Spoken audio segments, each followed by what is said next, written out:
Amados hermanos, que la gracia, que la paz de Dios nuestro Padre y del Señor Jesucristo sea en los corazones de nuestros hermanos. Vuelvo a repetir lo que dijo nuestro hermano Pablo esta mañana. Estuvimos muy atentos a las oraciones de los hermanos y esperando que de alguna manera, a través de eso, la carga en nuestro corazón acerca del compartir la palabra fuese de alguna manera confirmado. Y nuestros hermanos esta mañana estaban orando y en su oración utilizaban dos palabras que precisamente son el núcleo principal de lo que queremos compartir. Y no solamente eso, yo también estaba esperando que los hermanos no fueran a compartir lo que yo también iba a compartir. Vamos a continuar con aquello que el Señor empezó esta mañana. Recuerde que en los mensajes que se han dado en las horas de la mañana hay algo bien central que debemos ir percibiéndolo y vamos entonces a darle continuidad a lo que empezaron los hermanos en esta mañana. Sabemos que en los campamentos hay muchas edades, diferentes edades, porque no todos los hermanos tienen la misma edad, la misma maduración. Unos vienen llegando, unos vienen un poco más adelantados, unos vienen en la mitad. Entonces sabemos que existe este tipo de edades en la iglesia, incluso en los campamentos.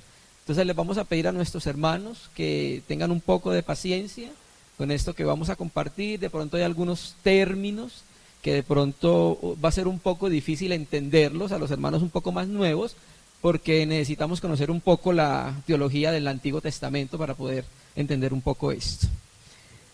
Vamos a leer 2 Corintios 5:17. 2 Corintios capítulo 5 verso 17. De modo que si alguno está en Cristo, muy importante esa palabra en, nueva criatura es, o como traduce Francisco La Cueva, nueva creación es. Las cosas viejas pasaron, he aquí todas son hechas nuevas. En las Escrituras nosotros encontramos términos muy sinónimos, términos como edificación, términos como maduración, términos como transformación, términos como perfección, términos como pleno conocimiento. Todas estas palabras en el lenguaje del Nuevo Testamento son palabras sinónimos, porque nos quieren hablar de lo mismo. Hoy vamos a considerar 2 Corintios capítulo 3:18, pero antes de ver ese texto y mirar lo que vamos a considerar, vamos a colocar una base para poder entender por qué Pablo llega hasta el verso 18 y trata por el Espíritu Santo de explicar lo que explicó inicialmente a la iglesia Corintios. La hermenéutica bíblica es la ciencia que presenta normas para la interpretación del texto. La Biblia es un texto, ¿sí? Y hay ciertas normas de interpretación que lo guardan a uno de tratar de colocar de la propia cosecha de uno en el texto. El texto se interpreta a sí mismo cuando se suma. Y una de las normas que nosotros conocemos en los libros de hermenéutica, básicas para poder interpretar un texto, el primero era el fondo histórico, el contexto de la epístola, el contexto de la carta, el contexto del capítulo. El hermano José Martínez también habla del análisis gramatical de las palabras, porque en ciertas oraciones hay siempre dos o un verbo que llaman mucho la atención, sobresaltan y son el núcleo del pasaje. También hay otra norma que son los textos paralelos, que son versos complementarios que cuando se suman nos amplían el entendimiento del texto que estamos considerando. Y por último, hay algo que se llama la actualización del texto, que no es nada más y no es nada menos que la aplicación del texto a nuestro tiempo, porque el texto debe salir de la palabra al corazón del cristiano, ¿cierto? Y debe contar una realidad. Entonces vamos a mirar, esto lo digo porque vamos a mirar 1 Corintios capítulo 3, vamos a leerlo desde el versículo 1 hasta el versículo 12. Aquí vemos nosotros inicialmente, para poder entender este capítulo, el contexto del capítulo. El capítulo 2 terminando, Pablo dice que no es como algunos que medran falsificando la palabra de Dios. Y la epístola segunda a los Corintios es una epístola muy diferente de las epístolas paulinas, porque en ella no nos presenta tanta doctrina como es el caso de Gálatas, como es el caso de los romanos. La segunda a los Corintios y primera a Tesalonicenses son epístolas más pastorales, donde se ve más el corazón de Pablo como pastor. Pero en la asamblea Corintios había unos falsos maestros que se estaban introduciendo en medio de la congregación. Entonces Pablo termina diciendo en el capítulo 2, 17, que no es como algunos que medran falsificando la palabra de Dios, ¿cierto? Entonces empieza a mostrarle, les va a mostrar a los corintios, escúcheme bien hermano, les va a mostrar a los corintios la distinción que hay entre él y los ministros del nuevo pacto y los judaizantes ministros del antiguo pacto. Y va a empezar a mostrarles que el nuevo pacto es adecuado para la nueva creación. Por eso leímos ese texto primero. El que está en Cristo, nueva creación es. El antiguo pacto no tiene ningún poder y eficiencia sobre la nueva creación. Entonces Pablo va a empezar a disertar, a decirles a los hermanos en Corintios que él no necesita cartas de recomendación como algunos, porque él es un ministro enviado por el Señor para poder dar luz a las personas que escuchan el evangelio, para que en el corazón de ellos pueda resplandecer la luz del evangelio. ¿En dónde? En el rostro de Jesucristo. Y empieza a hacer una antítesis, una comparación entre el rostro de Moisés y el rostro de Jesucristo, utilizando un término que es faz. Entonces vamos a leer desde el 1. ¿Comenzamos otra vez a recomendarnos a nosotros mismos o tenemos necesidad como algunos de carta de recomendación para vosotros o de recomendación de vosotros? Nuestras cartas sois vosotros, escritas en nuestros corazones, conocidas y leídas por todos los hombres, siendo manifiesto que soy cartas de Cristo, expedidas por nosotros, escrita no con tinta, sino con el Espíritu del Dios viviente, no en tablas de piedra, sino en tablas de carne del corazón. Y tal confianza tenemos mediante Cristo para con Dios. No que seamos competentes por nosotros mismos para pensar algo como de nosotros mismos, sino que nuestra competencia proviene de Dios, el cual asimismo nos hizo ministros competentes de un nuevo pacto, no de la letra, sino del Espíritu, porque la letra mata, mas el Espíritu vivifica. Yo sé que han escuchado interpretaciones como esta. Eso cuando dice que la letra mata, es que el mucho estudio mata. No, el contexto es la letra de la ley, ¿cierto? Y si el ministerio de muerte grabado con letras en piedras fue con gloria, tanto que los hijos de Israel no pudieron fijar la vista en el rostro de Moisés a causa de la gloria de su rostro, la cual había de perecer, ¿cómo no será más bien con gloria el ministerio del Espíritu? Porque si el ministerio de condenación fue con gloria, mucho más abundaron en gloria el ministerio de justificación. Porque aún lo que fue glorioso no es glorioso en este respecto en comparación con la gloria más eminente. Porque si lo que perece tuvo gloria, más glorioso será que lo que permanece. Entonces el apóstol empieza a hacer una comparación de que aunque el ministerio de la ley del antiguo pacto fue con gloria, representado en el ministerio de Moisés cuando resplandeció su rostro, había algo muchísimo más superior y excelso, que es el ministerio del nuevo pacto, del cual el apóstol Pablo y del cual cada uno de los creyentes somos ministros, ¿cierto? No de la letra, sino de ¿qué? Del Espíritu. ¿Por qué? Porque el Espíritu tiene una particularidad. La Escritura dice en 1 Corintios 15 que está escrito, fue Adán hecho alma viviente. Y el último Adán, o el postrer Adán, espíritu ¿qué? Vivificante. ¿Qué significa vivificante? Que da vida, que era algo que no podía hacer Adán, ¿cierto? Entonces, como estamos en Cristo, el Espíritu Santo va a hacer algo que no podía hacer la ley. El propósito de la ley no era vivificar, justificar o crear una nueva creación en el corazón, una nueva creación en el corazón cristiano. La Escritura dice muy claramente en el libro de Gálatas que la ley era un ¿qué? Un ayo, un pedagogo, un instructor, un maestro hasta para llevarnos a Jesucristo, ¿cierto? Pero ya ha venido Jesucristo, no necesitamos el ayo, porque ya estamos en Cristo, ¿cierto? Entonces, vamos a mirar el versículo 12 en adelante, porque quiero centrarme en el 18. Así que, teniendo tal esperanza, usamos de mucha franqueza y no como Moisés. Mire, hermanos, Moisés, el ministerio de Moisés no podía a nosotros revelarnos lo que se reveló a través de los apóstoles y profetas. Efesios 3:5 nos dice que ese misterio estaba escondido y fue revelado ¿a quién? A los apóstoles y profetas por el Espíritu Santo.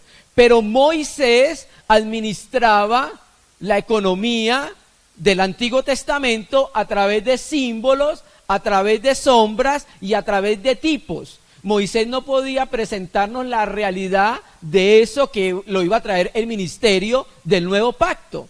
Entonces, nosotros usamos de franqueza y no como Moisés, pero no porque Moisés no quisiera ser franco, sino que era por su ministerio, lo que él tenía que mostrar a manera de figuras. Cuando miramos todo el Antiguo Testamento, efectivamente vemos que Moisés escribió acerca de Jesucristo, pero muy veladamente. Jesucristo lo dijo: si le creyeran a Moisés, me creerían a mí, porque de mí escribió él. Entonces tenemos que ir a la ley y mirar en los escritos de Moisés dónde escribió acerca de Jesucristo. En algunas partes veladamente, en algunas partes muy abiertamente. Por ejemplo, Deuteronomio 18 dice que el Señor iba a levantar profeta como a él. Eso es una manera muy abierta de hablar del Mesías.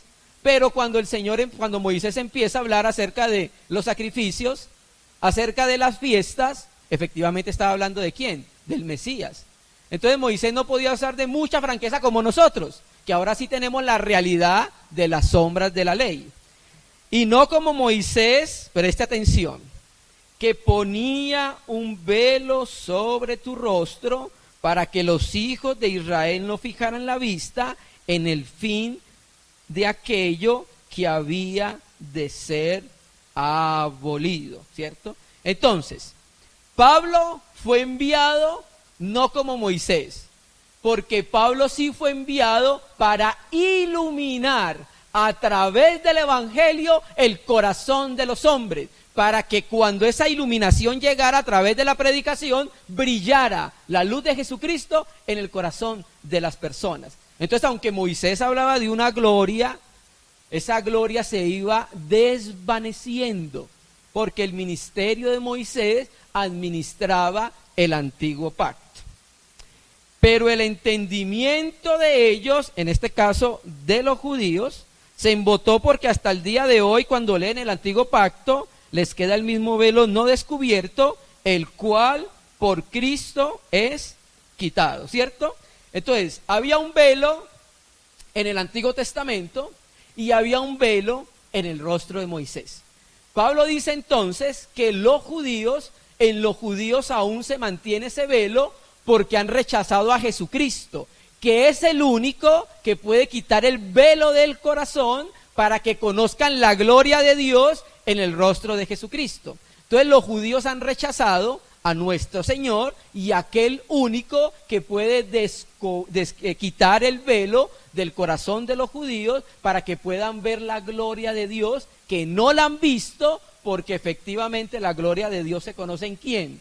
En la faz y en el rostro de Jesucristo, hermanos. Amén. Pasemos entonces al verso 15. Sí, el verso 15. ¿Sí? Sí, el verso 15. La presbicia, ¿no? Y aún hasta el día de hoy, cuando leen a Moisés, el velo está puesto sobre el corazón de ellos. ¿Sí ves entonces? El velo entonces cubría el Antiguo Testamento y cubría el corazón de los judíos. 17. Pero cuando se conviertan al Señor, va a suceder algo. El velo se quitará. ¿Qué está haciendo el apóstol Pablo, hermanos?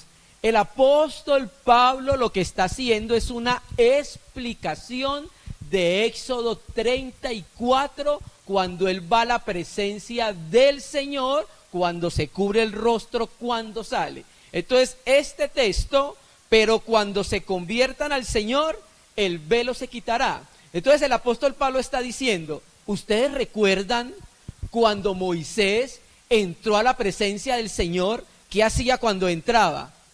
Se quitaba el velo, ¿cierto? Vamos a leerlo en Éxodo 34:34. Estamos haciendo la introducción para llegar entonces al texto que queremos considerar. Éxodo 34.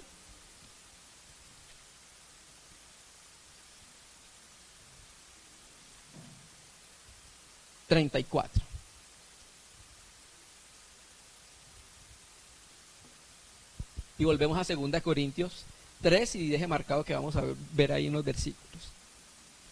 Y cuando venía Moisés delante de Yahvé para hablar con él, y se quitaba el velo hasta que salía, y saliendo a decir a los hijos de Israel lo que era.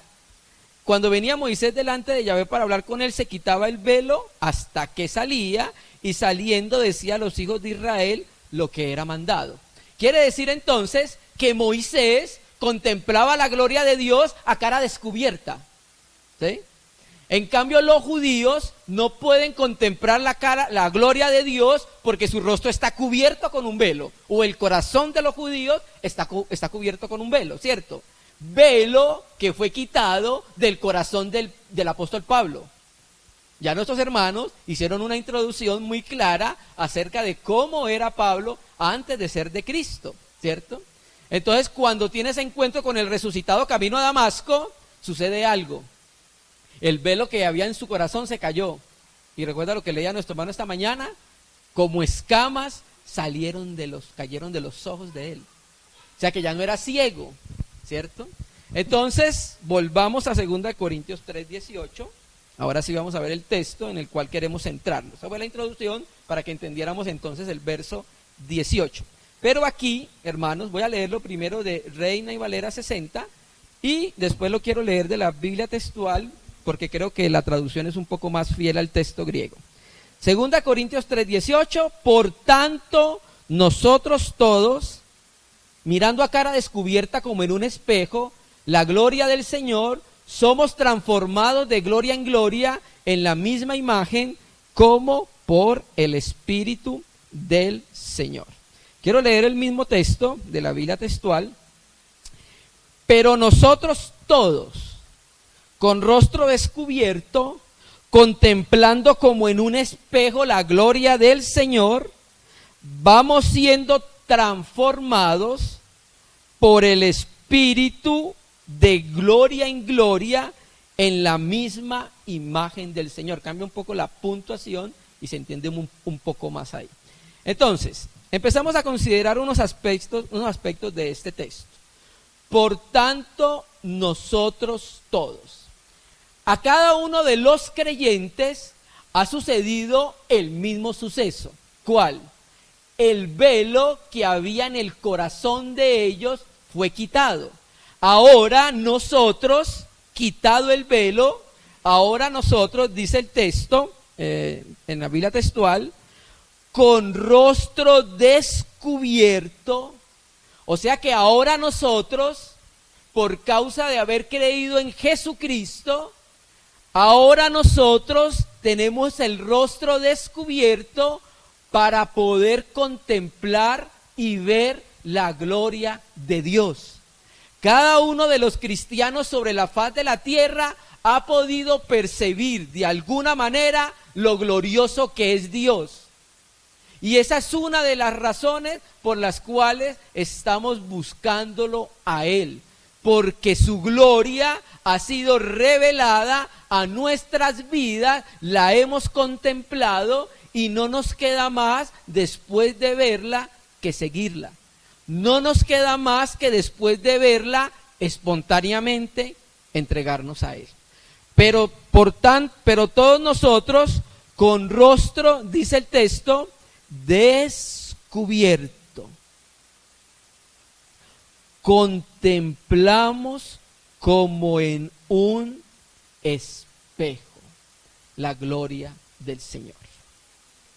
Las Escrituras utilizan un lenguaje donde nos muestra que nosotros los hombres tendemos a parecernos a aquello que más contemplamos. Nosotros tenemos la experiencia con nuestros hijos.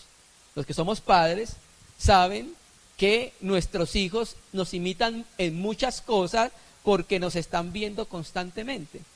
Por ejemplo, mi niño Santiago, cuando era más pequeñito, él colocaba unos muñecos, se colocaba en un balde y empezaba a predicar a los muñecos. ¿Sabe por qué? Porque eso era lo que él estaba viendo. ¿Se me entiende? Mire lo que dice el Salmo, Salmo 115. Salmo 115. Y aquí entonces donde vamos a relacionarlos con los compartires de la mañana. Recuerda que en los compartires de la mañana hablamos acerca de ver, de contemplar, de mirar, ¿cierto? Salmo 115, verso 1 hasta el 8. No a nosotros, oh Yahvé, no a nosotros, sino a tu nombre da gloria, por tu misericordia, por tu verdad. ¿Por qué han de decir las gentes, ¿dónde está ahora tu Dios?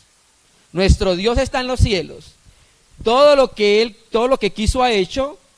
Los ídolos de ellos son plata y oro, obra de manos de hombres. Tienen boca, mas no hablan. Tienen ojos, mas no ven. Orejas tienen, mas no oyen.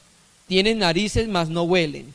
Manos tienen, mas no palpan. Tienen pies, mas no andan. No hablan con su garganta. Semejantes, presta atención, semejantes, parecidos, como ellos, semejantes a ellos, ¿son quién? Los que los hacen, ¿cierto? Y cualquiera que confía en ellos. Entonces la Biblia muestra que aquello que vamos contemplando es aquello a lo que nosotros nos vamos pareciendo. Por ejemplo, considere el libro de Cantar de los Cantares. Usted empieza a mirar que va pasando el tiempo y la mujer o la esposa o la amada se va pareciendo a el amado, ¿cierto? Y recuerde, amados hermanos, que una de las características propias de Dios es amor, ¿cierto? Dios cuando hizo al hombre lo creó en amor porque le dio libertad. Y en esa libertad Dios espera que el hombre elija por él, elija a Dios, ¿cierto? En libertad y en amor. Y Dios cuando crea al hombre, lo crea conforme a su semejanza. Génesis 1:27 dice, y creó, o sea, cuando lo hizo, y creó Dios al hombre a su imagen, ¿cierto? Pero vino el enemigo de Dios y distorsionó la imagen de Dios que había plasmado en el corazón del hombre, ¿cierto? Entonces, de ahí en adelante, y sobre todo de la dispensación neotestamentaria, desde la venida del Espíritu Santo, el Padre, el Hijo y el Espíritu están trabajando sin descansar en cada uno de nosotros y en cada uno de nuestros corazones, porque ellos quieren algo, hermano. Y cuando hablo de ellos me estoy refiriendo a la Trinidad, ¿cierto? Ellos quieren algo y están trabajando para ello. Entonces la exhortación para el corazón de la iglesia es que nosotros podamos decir amén a lo que el Señor está tratando de formar y de encontrar en el corazón del cristiano, ¿sí? Que es entonces a lo que nos vamos a referir ahora. Volvamos a 2 Corintios 3:18. Pero nosotros todos con rostro descubierto, contemplando como en un espejo, hermanos. Presta atención a esto, hermanos. Nosotros tenemos la visión de la gloria de Dios, pero el texto dice que ¿cómo la vemos? Como en un espejo. En los tiempos del apóstol, el espejo no es como el nuestro, que tú lo ves claritamente. En los tiempos de Pablo, los espejos eran de bronce y no se veían muy claramente. Vamos a entender ese texto desde la misma Corintios, pero el capítulo 1, verso 13, capítulo 13, verso 12. 1 Corintios 13, 12 y volvemos nuevamente acá. Entonces, la visión de la gloria de Dios Así sea a través de un espejo, escúcheme hermanos, así sea a través de un espejo, tiene el poder de transformar. Así sea a través de un espejo y de bronce. Porque es tan resplandeciente que puede alcanzar el corazón del cristiano, así sea a través de un espejo borroso. 1 Corintios 13:12, ahora vemos por espejo, oscuramente. O sea que cuando Pablo escribe la segunda y habla del espejo, los hermanos ya entendían porque en la primera ya les había hablado acerca del espejo. Ahora vemos por espejo oscuramente, más entonces, después, veremos que cara a cara, dice el texto, ¿cierto? Entonces, aquí la visión que tenemos de la gloria de Dios aún no es perfecta, porque es a través de un espejo. Pero aunque sea por un espejo y aunque no sea completamente perfecta, ese grado de visión tiene el poder de transformar el corazón de los cristianos. Una de las evidencias de que lo que nosotros predicamos es verdadero son las vidas transformadas. De ladrón a honrado, de prostituta a mujer piadosa, de borracho a ser una persona completamente cabal, ¿cierto? Y así sucesivamente. Pero aquí estamos hablando de algo mucho más profundo que estas cosas que también tienen su valor, ¿cierto? Entonces dice el texto que ahora vemos por un espejo oscuramente, mas entonces veremos que cara a cara. Quiere decir entonces que aún no ha venido lo perfecto. Pero mientras viene eso perfecto, el Señor nos va transformando y cuando Él venga, seremos entonces ¿cómo? Semejantes a Él. Vamos a ver cómo dice primera de Juan, capítulo 3, hermanos. Primera epístola de Juan, capítulo 3. Primera de Juan 3, vamos a ver el verso 2, en el mismo contexto que venimos hablando. Primera de Juan 3:2, amados, ahora somos hijos de Dios. Aleluya, ¿cierto? Qué bendición, hermanos, hacer parte de la familia celestial. Y aún no se ha manifestado lo que hemos de ser. Así somos hijos de Dios, pero hay algo que el Señor está buscando. Y aún no se ha manifestado lo que hemos de ser. Pero sabemos que cuando Él se manifieste, ¿qué dice el texto? Seremos semejantes a Él, porque le veremos como, tal como Él es. O sea, en ese momento ya no lo veremos por espejo. Ya no veremos su gloria por espejo, sino que la veremos como, cara a cara. ¿No le da esperanza a eso, a vivir una vida apartada, contemplando y esperándolo por venir? Que es estar delante de Él, aquel que ama nuestro corazón. Volvamos a 2 Corintios 3:18. Pero nosotros todos, con rostro descubierto, contemplando como en un espejo la gloria del Señor, y mira esta parte en donde queremos llegar, vamos siendo transformados. Aquí nos queremos detener un momento. La palabra griega para transformados es metamorfosis. Esa es la palabra verbo raíz. Esta palabra aparece 4 veces en el Nuevo Testamento griego. Aparece 2 veces en Mateo y en Marcos en la transfiguración del Señor, ¿recuerda? Y dice, y fue transformado o transfigurado cuando en el monte de la transfiguración. Ahí aparece 2 veces en Mateo y en Marcos esa palabra.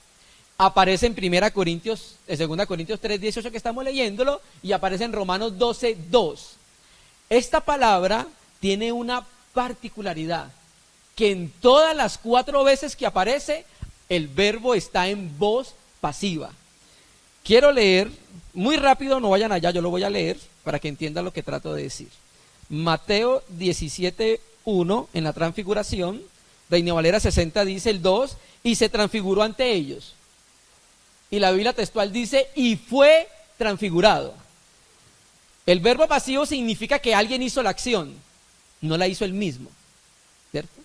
Entonces aquí vamos siendo transformados y el tiempo es presente continuo. Quiere decir entonces lo siguiente, hermanos, que constantemente el cristiano va sufriendo una metamorfosis, porque eso es lo que significa el análisis de esa palabra, el presente continuo. Constantemente el cristiano debe ir sufriendo una metamorfosis. Esta palabra metamorfosis es la palabra que nosotros conocemos, que se utiliza con el huevo, la oruga, ¿cierto? Larva, oruga, luego crisálida y luego la mariposa, la imago, el adulto. Entonces el apóstol, inspirado por el Espíritu, utiliza esta palabra 4 veces. Y entonces quiere decir que el Señor está esperando que el cristiano, todos los hijos de Dios, sufran una metamorfosis continua. Pero la voz pasiva, ¿sabe qué significa? Que alguien le va a ayudar a hacer la acción, ¿cierto? Que él no puede hacerla por sí mismo. Y es ahí entonces cuando entra esta palabra que dice acá, vamos siendo transformados por el Espíritu, ¿cierto? Efectivamente, nada podemos sin Él, ¿cierto que sí? Absolutamente nada. Y esto de que estamos hablando, ya nuestro hermano nos recordaba ahorita, Jesucristo dijo en futuro, en Mateo 16, yo edificaré mi iglesia. Entonces es Dios a través del Espíritu Santo, en base a la obra perfecta, completa y todo suficiente de Jesucristo, que va a lograr eso en el corazón del cristiano. Recuerda lo que leímos al principio. El que está en Cristo es ¿qué? Una nueva creación. Entonces, como nosotros veníamos de vivir una vida donde nos parecíamos más al diablo que al Señor, cuando entonces el Padre nos pone en Cristo, empieza el proceso de transformación. Y ese proceso va a ser continuo hasta que nosotros nos vayamos de esta tierra. Entonces, el diccionario Vine dice que esta palabra describe el cambio del proceso interior, porque en la Biblia hay mínimo 2 palabras para transformación, una interior y otra exterior, que ahorita la vamos a mirar. Entonces dice el diccionario Vine que esta palabra significa cambiar en otra forma, meta, cambio, y morfe significa forma. Entonces hay un cambio de forma en el cristiano. Y hay algo en lo cual el hombre se ha resistido a cambiar, y es su carácter. Y es lo primero que Dios va a empezar a tratar. Y es lo primero que Dios va a empezar a modelar y a formar, porque nuestros caracteres propios no expresan lo que es el propio Señor, ¿cierto? Entonces aquí vemos con esta palabra algo que el Señor quiere hacer, pero esa transformación, hermanos amados, es cuando la conectamos con los compartires de las horas de la mañana.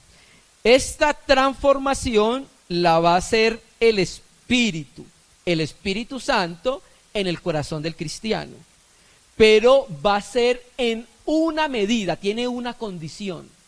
¿Cuál es la condición? A medida que vamos contemplando la gloria del Señor, a medida que un cristiano empieza a tener un relacionamiento íntimo con su Señor, diariamente en esa comunión interior íntima, a medida que lo va contemplando, cada día más el cristiano va sufriendo una metamorfosis en el interior. ¿Cierto? Bueno, se habló esta mañana del cambio de Zaqueo, muy bonito, ¿cierto? Pasó de estar robando a devolver lo que se había robado, y el Señor va a seguir. Eso no era solamente, ese era el principio en la vida de Zaqueo. El Señor iba a seguir haciendo una metamorfosis en el corazón de Zaqueo, como lo va a seguir haciendo en el suyo y en el mío, hasta que partamos a la presencia del Señor. Y el Señor entonces quiere lograr algo con esa transformación. Vamos siendo transformados por el Espíritu de gloria en gloria en la misma imagen del Señor. ¿No le parece eso maravilloso? Que Dios le dedique tiempo a usted o a mí.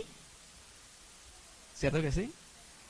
Dios ha dedicado tiempo y esfuerzo para conseguir en el corazón del cristiano la imagen de su Hijo.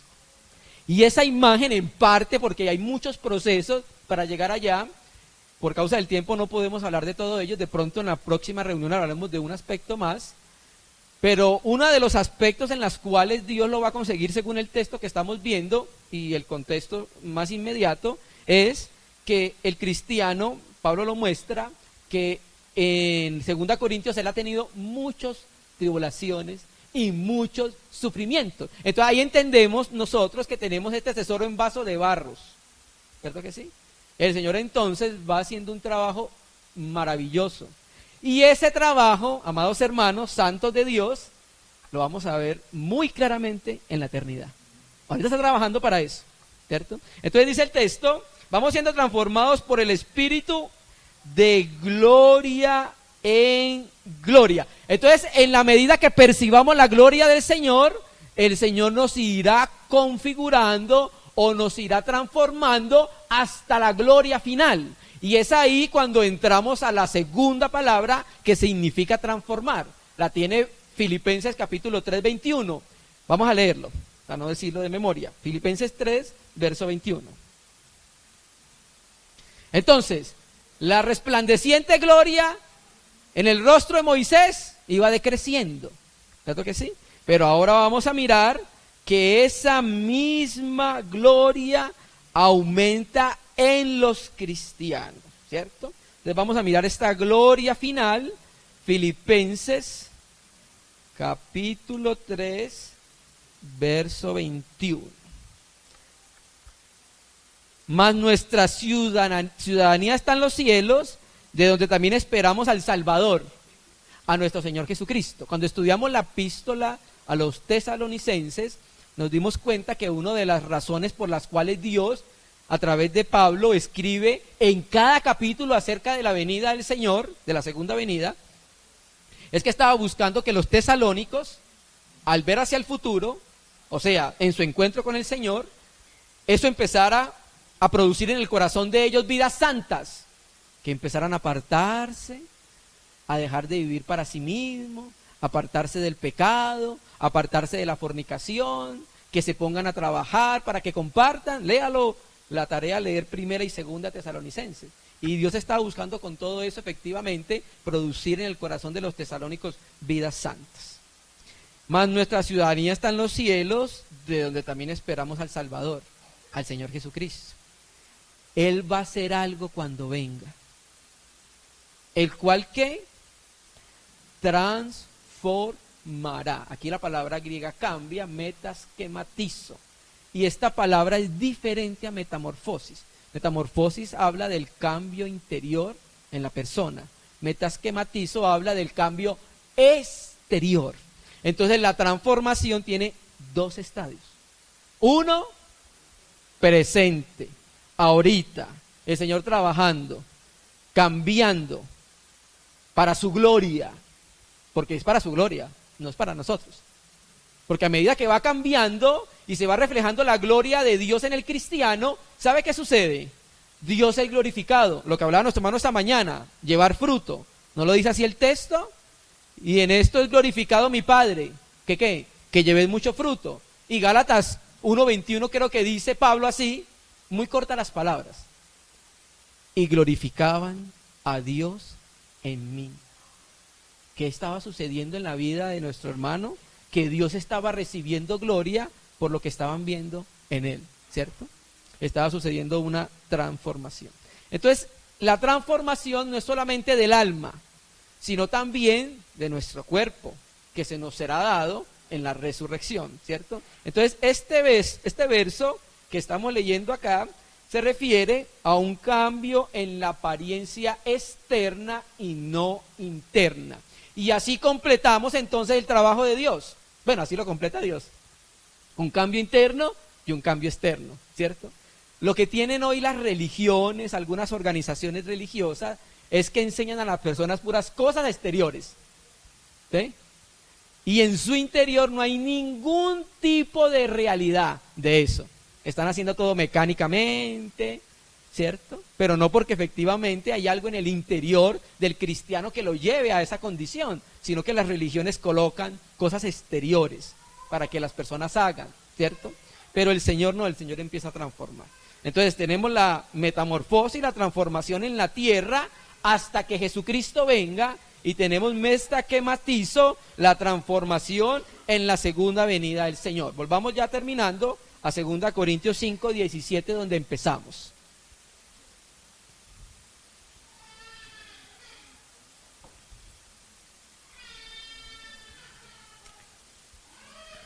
¿Lo tenemos?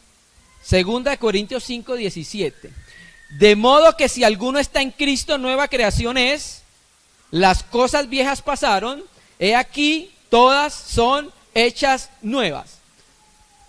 Considere esto, hermanos. En 2 Corintios 4:3, ahí mismo siguiendo el contexto, mire lo que dice. Pero si nuestro evangelio aún está encubierto, entre los que se pierden está encubierto, en los cuales el Dios de este siglo cegó el entendimiento de los incrédulos, para que no les resplandezca la luz del evangelio de la gloria de Dios, el cual es la imagen de Dios, ¿cierto? Entonces, aquí estamos viendo con este texto, 1, Satanás, el enemigo de Dios, ha usurpado el lugar de Dios en el corazón del hombre. Y 2, ha distorsionado la imagen de Dios en el hombre, ¿cierto? 1. Y solo la obra de la nueva creación puede restaurar la imagen de Dios, que es ¿quién? Jesucristo, en el corazón del cristiano. Leámonos el verso 6. Porque Dios, que mandó que de las tinieblas resplandeciese la luz, o sea, Pablo está entendiendo a qué se refería Génesis, es el que resplandeció en nuestros corazones, ¿para qué? Para iluminación del conocimiento de la gloria de Dios. ¿En dónde? En la faz o en el rostro de Jesucristo, hermano, ¿cierto? Entonces, aquí estamos viendo que cuando Dios llega a una persona, esta persona se vuelve una nueva creación y Dios empieza a restaurar la imagen de Dios en el hombre desde su Hijo, desde la obra de su Hijo. Hermanos, y ese era el propósito del ministerio del apóstol Pablo: iluminar los corazones con la palabra del evangelio para que resplandeciera la luz de Jesucristo en el corazón de los cristianos, y a través de esa luz y con el velo descubierto pudieran ver la gloria de Dios. Y a medida que contemplaban esa gloria de Dios, ¿qué sucedía? Iba sucediendo la metamorfosis en el corazón del cristiano. Entonces la metamorfosis surge por contemplación, hermanos. La metamorfosis surge por ver, por contemplar, por observar la gloria del Señor. Y lo dice Pablo en el 5, porque no nos predicamos a nosotros mismos, sino ¿a quién? A Jesucristo como Señor. Entonces la predicación de Jesucristo como Señor, la predicación del evangelio, tenía como objetivo en el ministerio del apóstol Pablo producir iluminación en el corazón del cristiano, hermano. Entonces Pablo empieza a hacer esa comparación entre los falsos maestros que se basaban en la ley. La ley no podía producir vida, la ley no podía transformar, porque ese no era el propósito de la ley. Y es ahí donde los judíos no han podido atinar. Le hace según la epístola a los Gálatas y se va a dar cuenta cómo Pablo explica que la ley no era para eso. La ley no era para vivificar y la ley no era para justificar, ¿cierto? Eso lo que nos justifica es la obra de Jesucristo, como explicaron ahorita, y lo que nos vivifica es la obra de Jesucristo, ¿cierto, hermanos? Entonces por eso no podemos dejar de predicar a Jesucristo. Amén. Centro de la economía de Dios, hermano. Entonces, hermanos, vimos esta primer parte donde hablábamos de una de las 4 veces donde aparece la palabra metamorfosis, que era en 2 Corintios 3:18. Hay otra vez donde aparece también en voz pasiva y en un modo que vamos a considerarlo, que es en Romanos capítulo 12, verso 2, hermanos. Amén. Vamos entonces a parar por ahora. Vamos a agradecerle al Señor este tiempo que el Señor nos concede, hermanos.